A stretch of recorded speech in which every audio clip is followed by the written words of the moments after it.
नमस्कार। आज हामी यी सेवाबाट सम्पदा लघुवित्तको किस्ता कसरी दाखिला गर्ने भन्ने बारे हामी जानकारी लिँदैछौँ।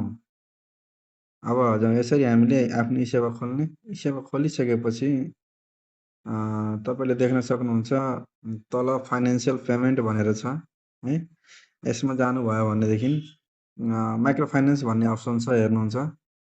माइक्रो फाइनेन्समा क्लिक गर्नुहोला र स्क्रोल डाउन गर्दै जानुभयो भनेदेखि बिस्तारै तल तपाईँले स्क्रोल डाउन गर्दै जानुहोला र स्क्रोल डाउन गर्दै जाँदाखेरि यहाँ हेर्न सक्नुहुन्छ तपाईँले सम्पदा लघुवित्त वित्तीय संस्था लिमिटेड भनेर यहाँ देखाइरहेको छ है।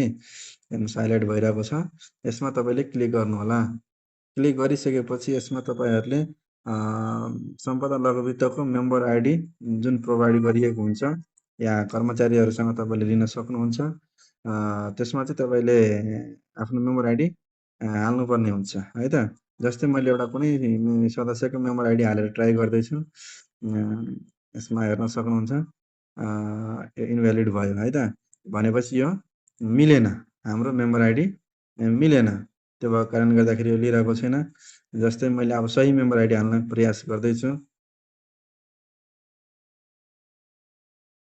हेर्नुहोस्, यसरी मेम्बर आइडी हामीले हालिसकेपछि यहाँ प्रोसेस भएर चाहिँ नि नाम, ठेगाना, रकम, ब्रान्च सबै देखाएको अवस्था छ र यहाँ डिपोजिट एमाउन्टमा आफूले हाल्न चाहेको रकम हाल्ने र त्यसपछि प्रोसिड गर्ने र यहाँनिर कन्फर्म गरेर पिन हाल्नुभयो भनेदेखि तपाईँको पेमेन्ट सक्सेस भएर जान्छ।